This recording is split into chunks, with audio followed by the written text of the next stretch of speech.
Moving on to the next big and lively fireside chat, the topic New World Order, time for tech to shine. For this session, I would like to invite Samir Gade, President India and SAARC at Cisco India. As President, Samir is responsible for sales operations, growth initiatives, and investments in strategic alliances. Over a career spanning 30 years, Samir has led several top-performing organizations with an enduring track record across multiple roles and regions. A proven leader, Samir has built and managed global and regional businesses in India, Europe, USA, and Asia. Joining Samir on the panel, we have Mr. Sunil Vachani, Chairman, Dixon Technologies. Sunil Vachani is currently the executive chairman of the company. He holds a degree of Associate of Applied Arts in Business Administrations from the American College in London. He is also the promoter of the company and associated with it since inception. He has over 28 years of experience in the EMS industry. Joining them, our third panelist, Mr. Som Mittal, former president and chairman, NASSCOM. Currently strategic advisor to corporations, governments, academic institutions, trade bodies, and many business leaders. Served as president of NASSCOM from 2008 to 2013, leading one of the most effective trade associations, steering the industry through most turbulent period, and helped the industry growth from a $60 billion industry in 2008 to a $118 billion one in 2014. During his tenure, a number of new initiatives like Data Security Council of India, the National Digital Literacy Mission, 10,000 Startup, Sector Skill Council, and Global In-House Centers got implemented. This session is moderated by none other than Mr. Pradeep Gupta, our chairman, Cyber Media Group.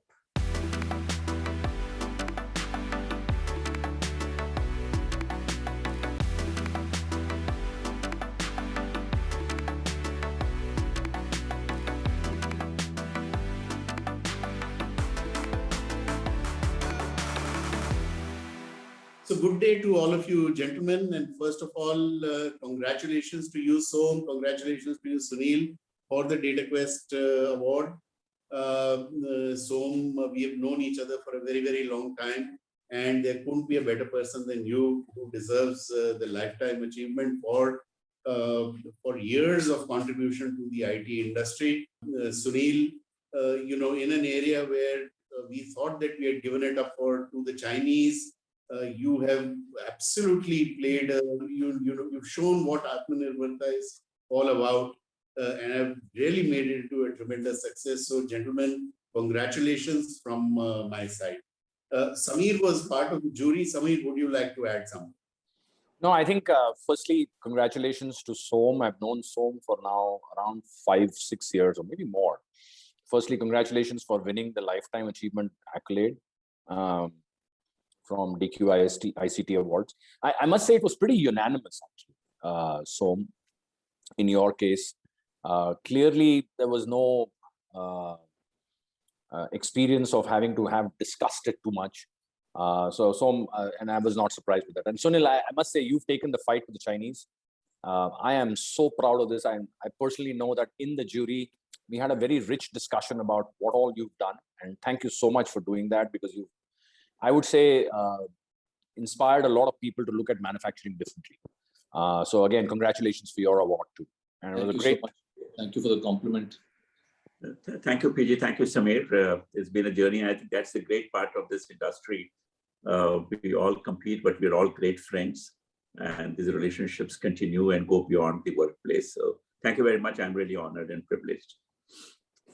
It's an honor for us. So, let's talk about this, the theme of today, the New World Order.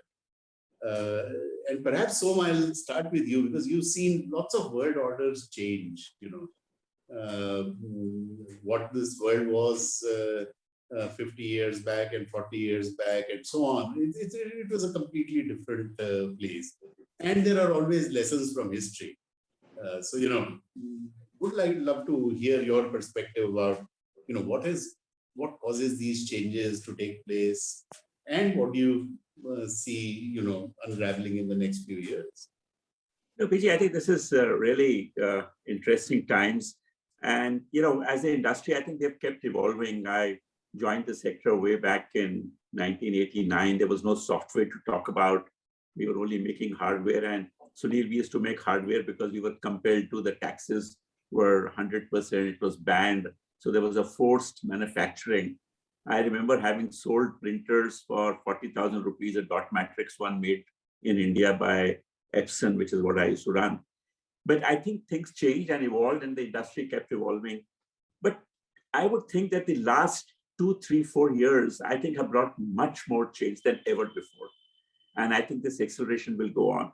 First, I would say what happened because of COVID. Because of COVID, with all its problems, I think it just helped accelerate innovation and digital adoption. We would have struggled to do what we are doing today, whether it is work from home or payments that happen, virtual meetings, even the government and the regulations changed. We were struggling to ask government to allow us to work from home in the software industry, and that won't happen. I think the productivity went up. And to me, PG, the one that excites me most is that this proved that digital literacy would precede literacy itself. See the common man, how he is using technology today. It may not be for IT purposes, but I think they are connected. So this itself changed. And I would also add that the cloud, which was so much discussion, I don't think the adoption of the cloud would have got this kind of a acceleration that happened. But then I'll just skip here and then open it up here. At the same time, I think the software services scenario completely changed. The focus has shifted from what used to be customer and client to customer's customer.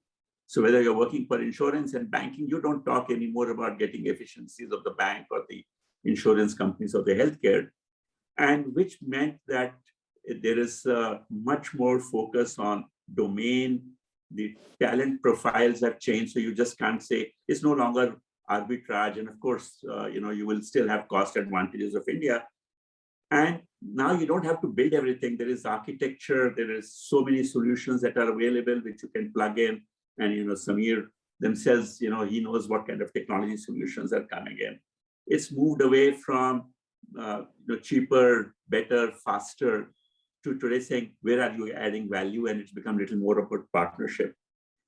And the emergence of these hyperscalers, as we are now calling them, this morning I had a conversation with somebody who said, how many package solutions are available now from AWS and Azure? They are no longer just cloud service providers or storage. So I would think, what is ahead is significantly different. And you talked about Shine. I hope that technology would really shine and start contributing. And we'll discuss more about where it can contribute from now.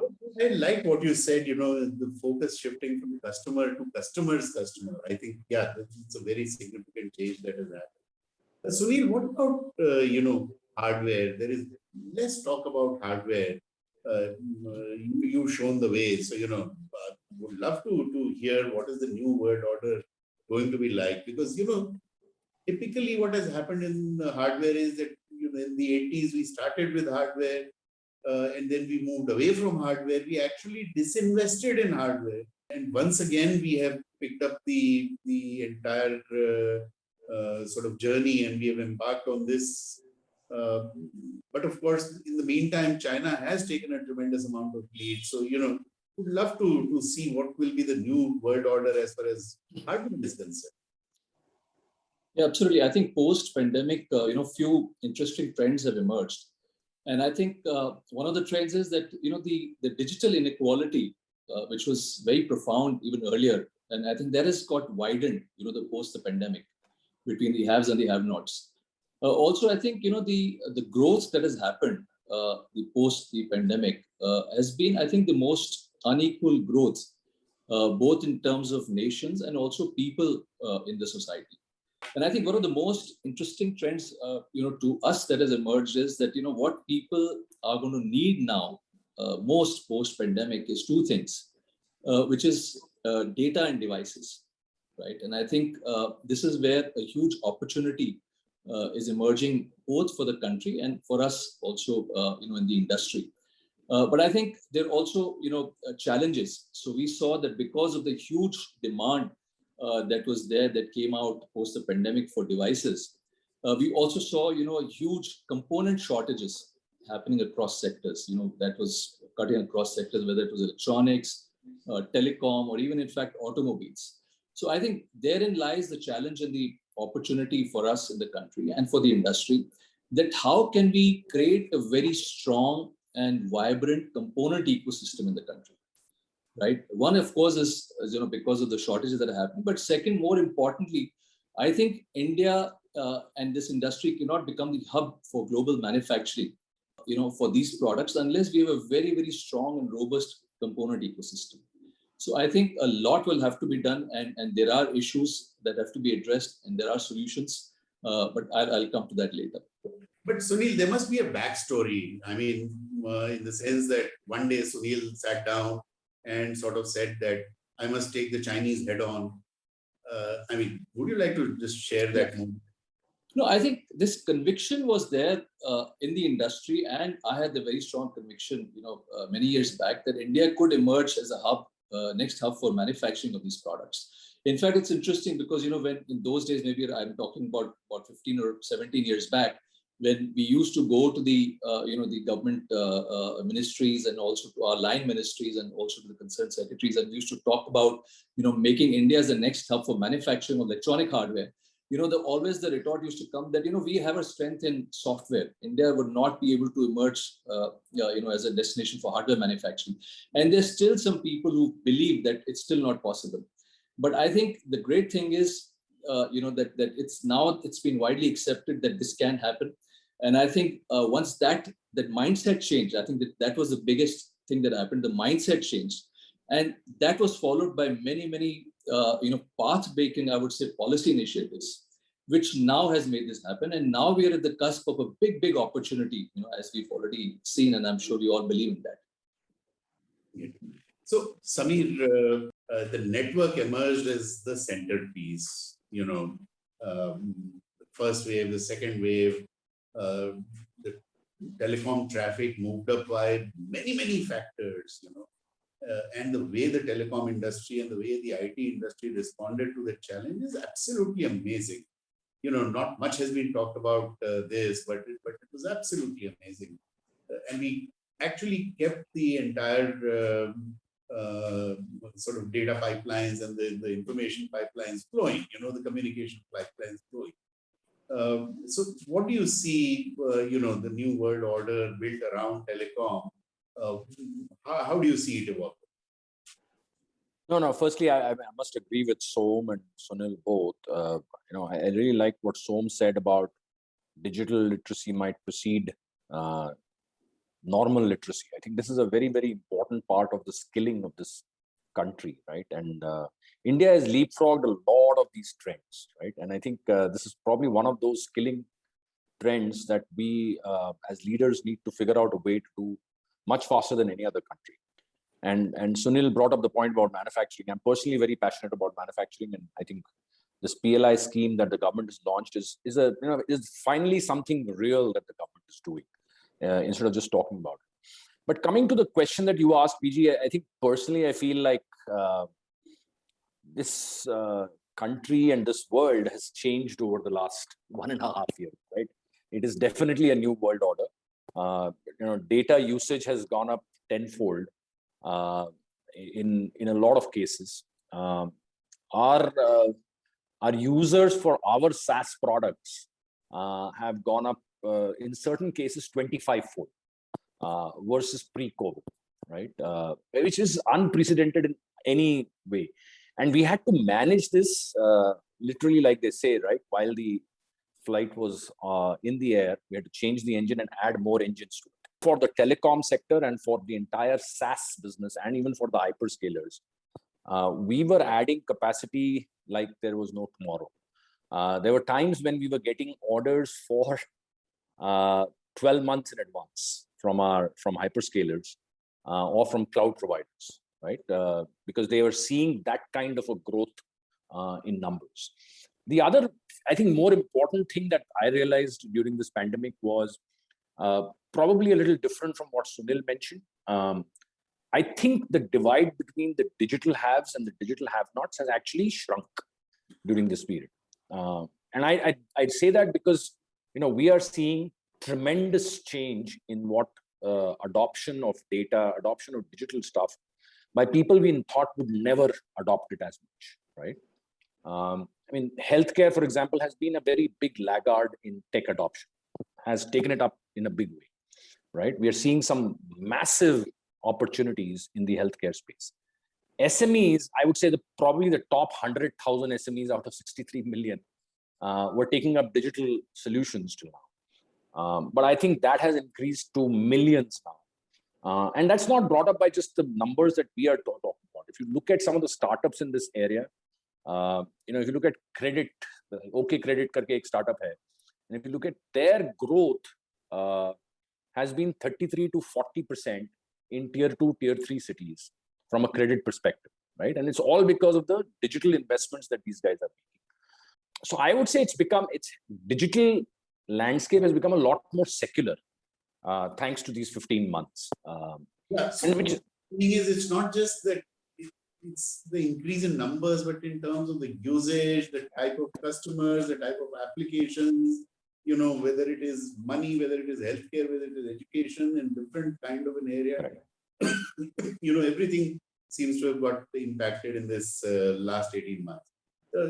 Sunil, just coming back to you, you did talk about this divide decreasing as well as increasing. In one manner, the digital literacy preceding, but the gap between the haves and have-nots increasing. Similar gap exists as far as manufacturing is concerned, right, between India and the world. What can we do? What sort of innovative steps we need to do? Government has done various things. You have the MSAFE, you have different kind of schemes which are there. But how can we really accelerate? How can we do it in record-breaking time? Yeah, absolutely. I think that, I would put it in two buckets, in two categories of products.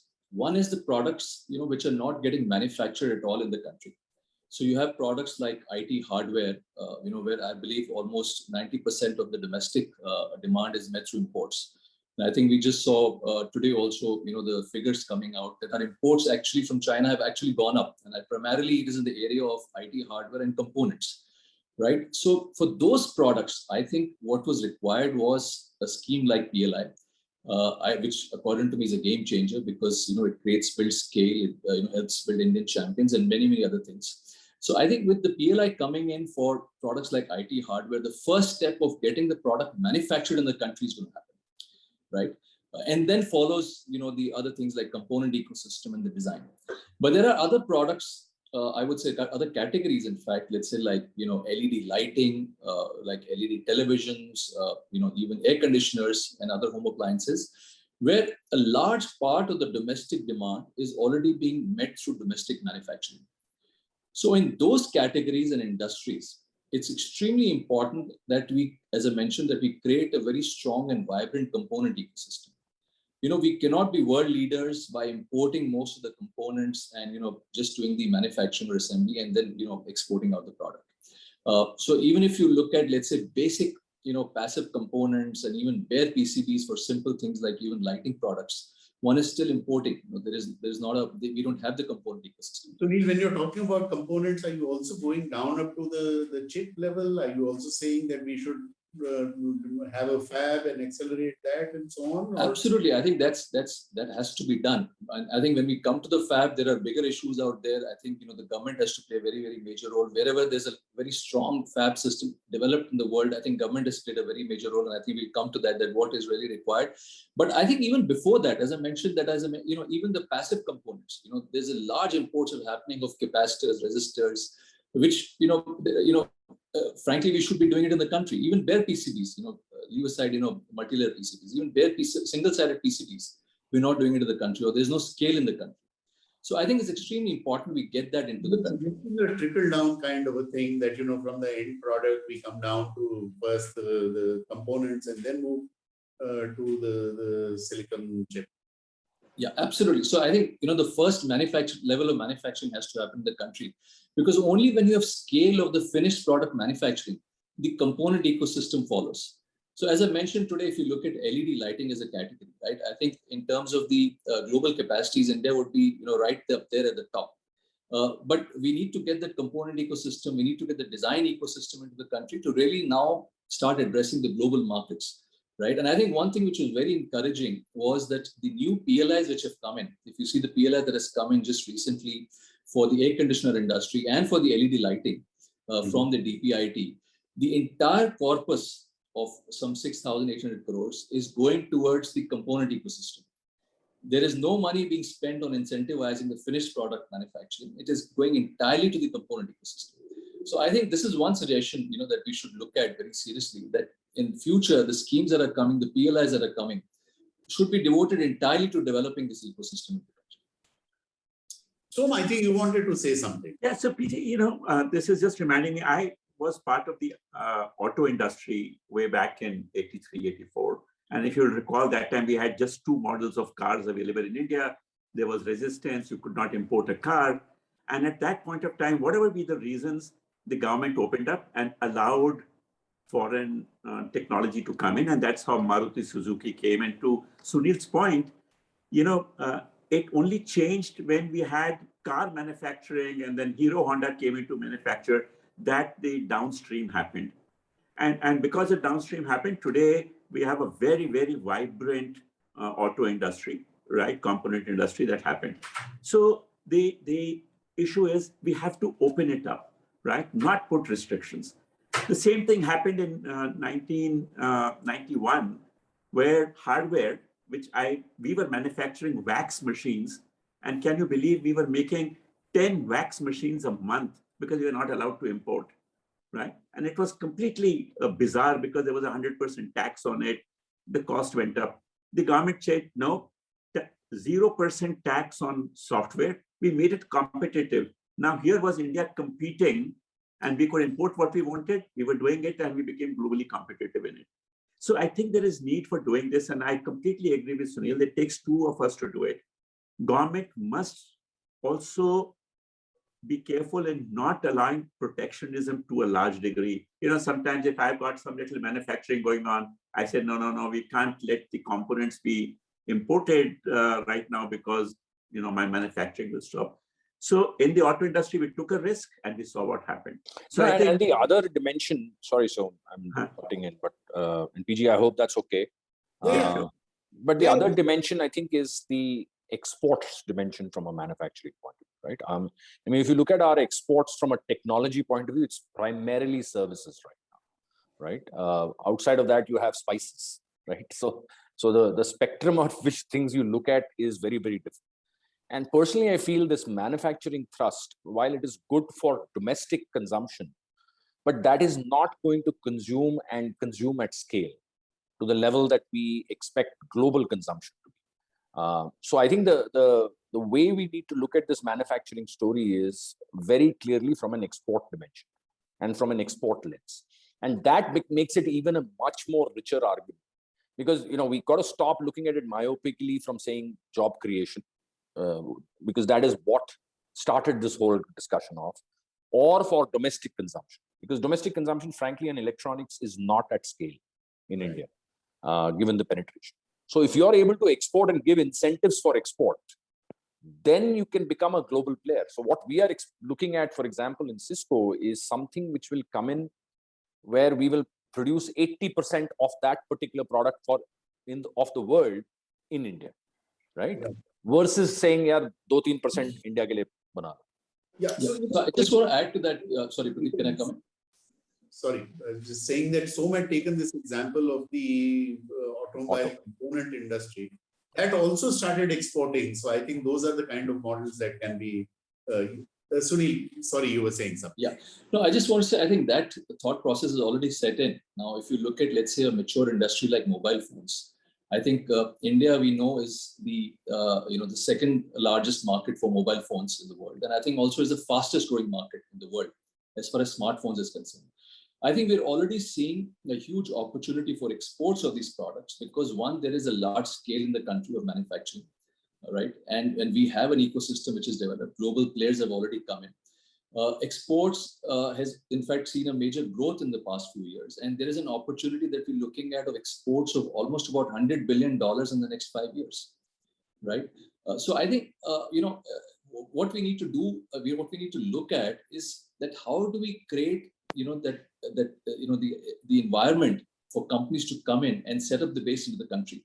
I think so you talked about the example of automobiles.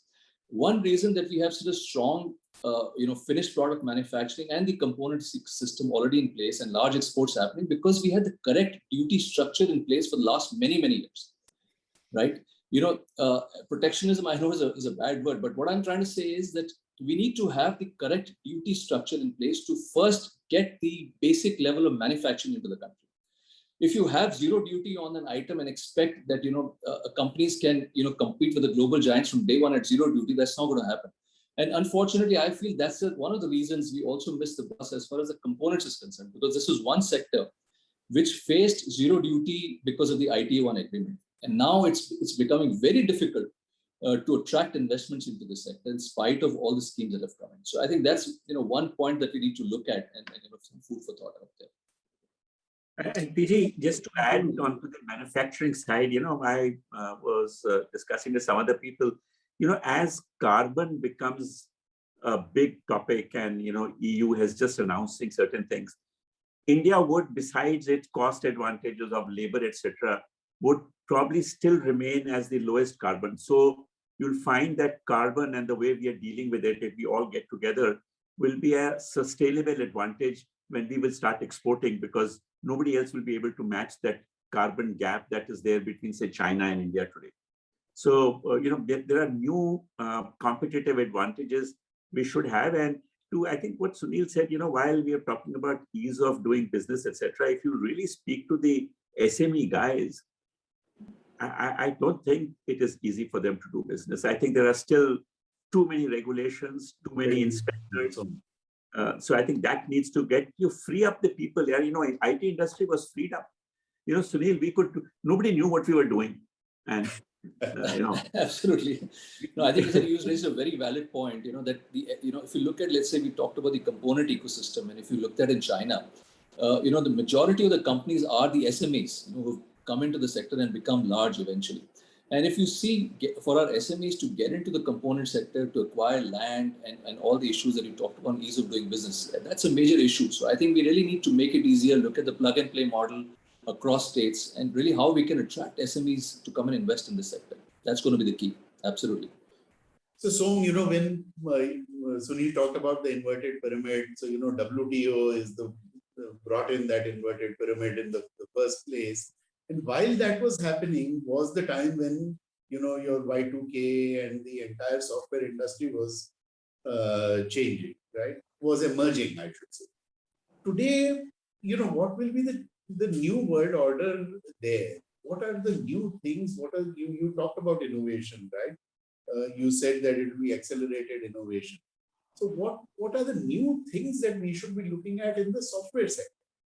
So, one thing that we should not be looking in the software side is technology. AI, ML, IoT, let's not confuse the user with all these technologies. They are there, they will happen, they will keep evolving, and we will do it. I think we have to find better and better uses of that technology in our context, right? So we are doing it right now in the context of our customers. A lot of work is happening on all these areas, supporting our customers across the world. But within this country, if I had to put one word in what you said, PG, it will be data, right? If you look at what China has achieved, it's been their population and the data that they generate. Everybody is generating data, right? And I think we need to find ways and means of releasing that data out so that people can then do innovations around it. I'm going to give you some examples, right? So even during this pandemic, this is the only event which will ever happen. I hope it doesn't happen anytime again. 900 million people will be physically touched because they'll get vaccinated. But are we collecting data about them, where they stay, what they are, what is happening? I had COVID myself. I went through RTP. Except for my Aadhaar number, nobody asked me what happened. So we have to be very sensitive to be able to collecting the data and giving it away anonymized in the public domain. If that happens, then we have enough smart people and great technology to be able to use it. So would we not be able to do better healthcare with this? I was leading an effort for railway vision for Indian Railways, and our utilization of tracks is dismally poor because we don't use technology to say where the train is. We have to wait for it to go to the next station. But this is all available through GPS and all kinds of technologies. But that data, if it's available in the domain, people will come back and say how to do very secure planning of running this. So I think collectively as industry and government, we should say, how are we going to democratize this data that can actually be used by technology to serve the common man? And there are many examples and use cases for this. Most of our data to, the American companies and the Chinese companies. Yeah. So, Sameer, when we talk about innovation, what are some of the new areas that India should be focusing on? Energy and healthcare, and what are some of those sunrise areas? And technology will play a major role in each of these areas. So, one view is that we look at the next billion kind of solutions and take them to the world. One is that, there are greenfield areas where we should be focusing on building up technology there. So, your view on that? Yeah. Yeah. No, I think there are 3-4 areas, and I'll talk about them with examples. But I think to the point that Som made on data, right? I agree with him that I think data is going to be the most important thing. But I think we need to be very proud of what we've been able to achieve in this country by having Aadhaar as a database which can be mined, having UPI, which is a fintech startup's gold mine, having Jan Dhan, the possibility of a national digital health platform, which will also be a very large database of not just individual citizens, but also of doctors, of hospitals, of nursing homes, of clinics, everything in one place. And the same team typically which was working on Aadhaar is working on National Digital Health Platform, right? So the confidence that they will get that going, personally, I feel is very, very high. Right? So I think the areas that India needs to focus on clearly from a technology point of view going forward is, number one, I would say smart manufacturing. Clearly, I'll let Sunil kind of talk about that. If we are going to become a manufacturing stronghold over the next 10 years, right? It probably makes sense for us to do manufacturing in a smart manner right up front versus trying to do it later, right? Again, leapfrogging that traditional manufacturing piece, right? So the whole usage of IoT and all of those solutions. Second, in my opinion, is smart agriculture, right? If you talk about doubling farmers' income, right? We did a small thing in Kerala for prawn farmers or prawn farming, right? Very, very interesting thing that there is a 2 to 3 day window in which the pH levels of the water for prawns changes. If you don't harvest in those 2-3 days, and it is currently being done on the basis of tribal knowledge of that farm, right? If you don't do it in that 2-3 days, the entire prawn crop is gone. Wow. Finished. So it's 100% loss for that person, right? Now, clearly technology can help there, right? Third area, in my opinion, is smart logistics. If you think about it, right, if you can get as much manufacturing into this country, we are not competitive from a logistics point of view. 14% of our GDP is the cost of logistics in a country like India, right? Globally, if you look at countries like Germany, which obviously invented the Autobahn and all of those things, that is in the region of around 8 to 9%. So you look at the gap that we're talking about, close to 6% logistics gap, cost gap, right? So somewhere the government has to give subsidies to make that work. And I think the fourth area is clearly digital health, right? So I think these are the 3 or 4 areas, in my opinion, which can be solved at scale by technology. But again, I agree with Som in that 80% of technology products over the next 10 years will not be built by technologists. They will be built by non-technologists, people who see problems, real problems day in and day out, telling someone, boss, ye program kar. But it's not going to be about a AI ML specialist sitting down and building a product because he thought of an idea. That doesn't work that way. So I think these are 3-4 areas that we need to look at, and we need to listen to people who are actually facing the problems and build solutions for them. So it will not be a sort of a expert thinking of a solution, but ground up. Don't go through the route of technology. Go through the route of solving a problem, and then seeing what can you use from a technology repertoire. I'm glad that this debate, this discussion has sort of turned around the new world order, what it means for Bharat. We're talking about the innovations and changes, the new world order coming for so far the untouched or the underprivileged and so on. So some thoughts there. Any of the panelists would like to share what you see as the key area for social change emerging out in the next few years?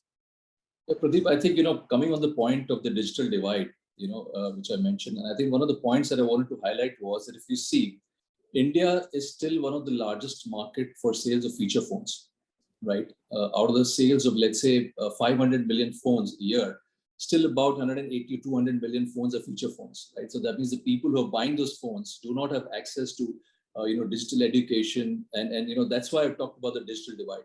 So I think we really need to see that how we could bridge this gap by making, let's say, smartphones and technology more affordable for people, right? Unfortunately, still smartphones are looked at as a luxury product, taxed at very high rates, not very affordable. There's no finance available, from leading companies. So I think we really need to see that how we can bring that, these products into the hands of the consumers in the rural market.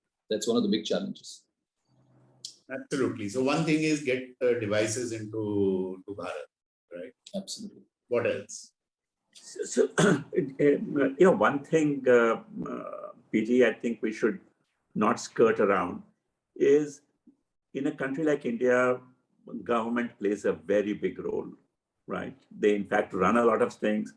They have to really partner with the industry rather than, so the relationship between industry and partner, I'm going to ask Sameer to say more about it, is really a vendor relationship, right? And that also, so today, government will play, so NDHM is coming in, and it's a very big project, and I think we have the right leader there leading it.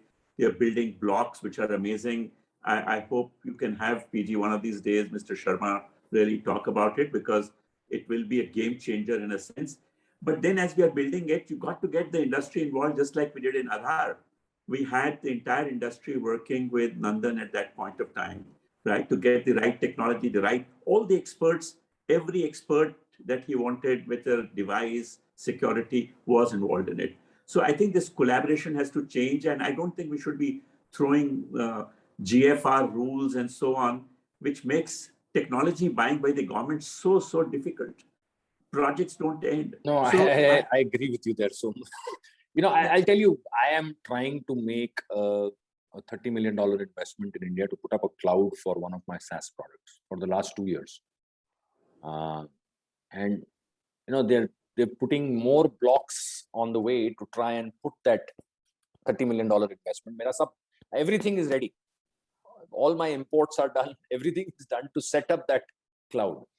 But I think that in my opinion is the way forward, because I think there is, in my opinion, a very large scare amongst the bureaucrats to do anything transformational, which goes against the procurement policy of the government, right? Because anything that you do transformational also requires the procurement policy to be transformed. And that is why it continues to be a vendor-buyer relationship, right? But there could be a few areas that are identified by the government where they say, listen, we will buy differently. We will buy in a partnership model. We will buy in a PPP model, which could be a joint investment model. I think areas like agriculture, manufacturing again, I think with PLI, it will probably hasten the process. But agriculture, manufacturing, small and medium businesses, these are areas which will require a transformational way of partnering. It won't happen otherwise. Similarly with 5G, if you come with 5G with a spectrum cost which is prohibitive, again the telecom sector will go down in a kind of a slump. So you've got to figure out a way in which you partner with them, where some investments come from the government, some come from the private sector, and both make money. So I think there is a very dire need in certain sectors to look at transformational agendas being funded differently and partnered differently. And how should we go about doing it? Because there are different models. One is, as Som, you just now pointed out, that under Nandan there was a mission, right? So it was more in the mission mode. The one is, another success story is what happened in terms of the payment, where you built up the whole stack, or in health, where you're building up the health stack. So what is the kind of the right sort of an intervention that should be done to ensure that that government plays the role of sort of creating a baseline, and then on that there can be businesses that can then flourish. Yeah, you were saying. Yeah, so I think even before. Back to this. Sorry, go ahead. Yes, sorry. Yeah. No, I think, Pradeep, even before we look at what the government can do, I think there is lots that even we in the private sector can do, right? So first is, I think there is the largest telco in India, Jio, is about to launch a very, very innovative scheme where they're giving a smartphone at something like a down payment of just a couple of ₹1,000, and even that is payable over installments. I think we could also look at let's say designing these low cost products in India. Why can't we look at, let's say, designing a low cost Android certified phone at less than ₹4,000? I'm sure that's possible. But I think that's where the bigger question comes in. And the question is that how do we build also a design ecosystem in India, right? So besides Make in India, how do we encourage design in India? So, recently I was talking to a company which developed set-top boxes, and India is a large market for set-top boxes. They developed boxes both for cable, satellite, and amazing work that they've done. And they told me that, when they went to raise some funds and they wanted to get some working capital. So, banks get into the normal this thing of collateral security. There is no concept of, putting in money, losing money for 4-5 years. And really, that's what design companies do. So I think we'll have to look at, innovative solutions and how we can encourage design in India besides Make in India. You look at passport model. Look at the passport seva model that TCS has run. Right? It's a transaction-based model, pure PPP model, right? No investment in real estate required, only technology investment, and you get per transaction money. Now they're exploring that, and today if you go and see the experience at a passport center, it is mind-boggling, right? They meet the SLAs. वो बोलेंगे 7 दिन में आएगा passport, तो 7 दिन में आता है passport. So I think that is the kind of partner. Put in smart cities in 60 smart cities. You gave 250-400 crore rupees to every city. The government funded the whole thing. Tomorrow, go with the TCS kind of model, the passport seva kind of model, and let that private partner make money managing that city, right? If you look at, there are 16,000 ITIs in India for skilling, right? Managed by the government, right? You give it to 4 partners across 4 regions in the country, 4 private sector players who are very good in education, or even someone like a Byju. Bolo, boss, tum chalao. They'll make money. The objective of making money will also happen, and objective of getting people skilled will also happen. So Samir, this is exactly what they did almost 8-9 years back. But then again, the interventions that the government guys did, people just withdrew. All these ITIs were assigned to private sector. But I think that leads us to, let me just say one to Sunil. Sunil, you'll be very happy to know that there is enough capability to do what you said. I know of a company in Bangalore, Centum Electronics. They put in 40 very, very difficult, complex modules in Chandrayaan. If we can make and design something which is reliable and was in Chandrayaan, I'm sure there are capabilities, and across the sector, whether it is Nokia or it is Apple or whatever, there's a lot of design effort that's going on. Why not for a low-cost phone? But there is one factor, PG, which is required, and I think it has been successful at times. There are always people who don't want to follow the rules, but the industry and government, there has to be good trust level. If everything is going to work on mistrust, then you're going to only make rules which are very difficult to follow. There will be this 1% guys who will misuse. In the software industry, while I did say, I think government played a big role. They were partners, complete partners. We started with a 64K satellite link. That is how we started. But gradually when they understood, they opened it up. We had fiber coming. Day by day, we were having STPI, which meant I could start a factory anywhere for software in my homes. So Bangalore, every house had an antenna up there because we were operating from home. This was a trust level which was high. And I think there is need to build that trust because the scope, this is our time to do it, right? That we build that trust. Otherwise, if you're just going to put all these regulations, intent is very good, capabilities are there, we will probably not get there.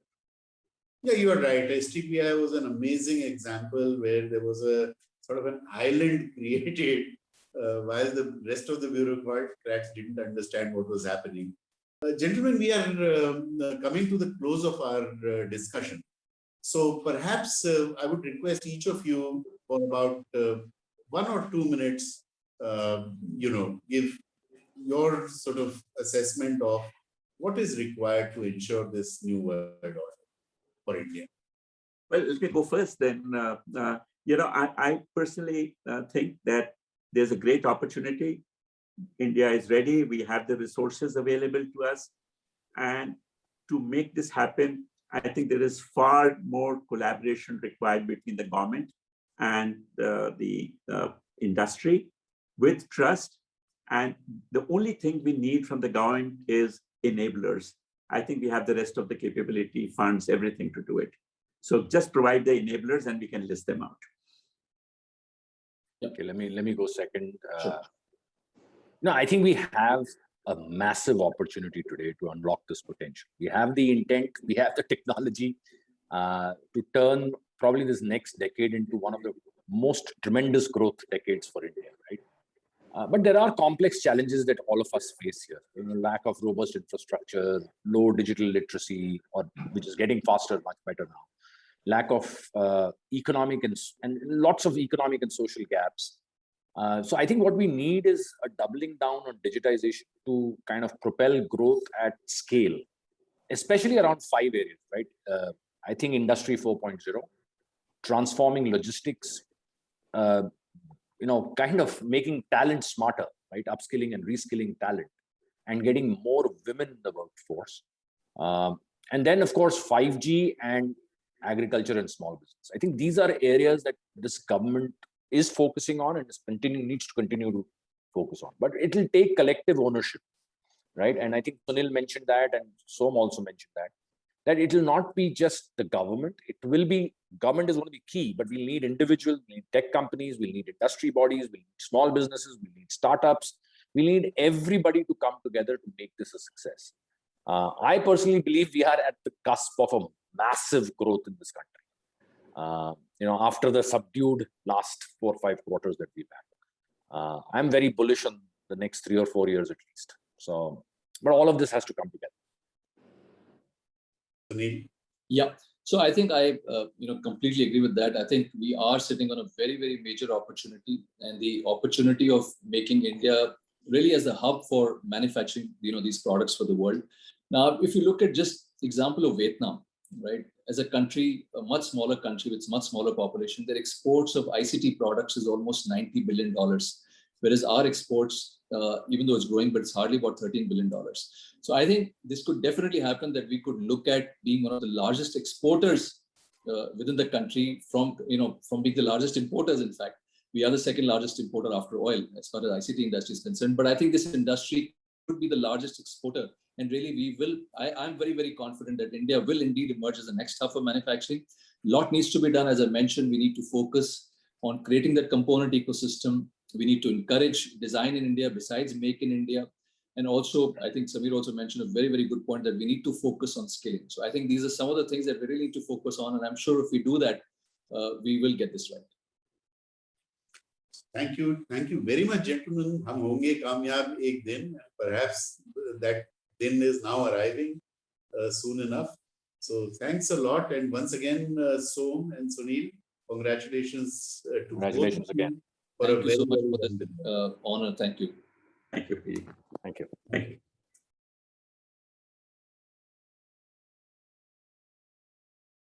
Thank you, leaders, for such a valuable session and sharing your experience and insights with us.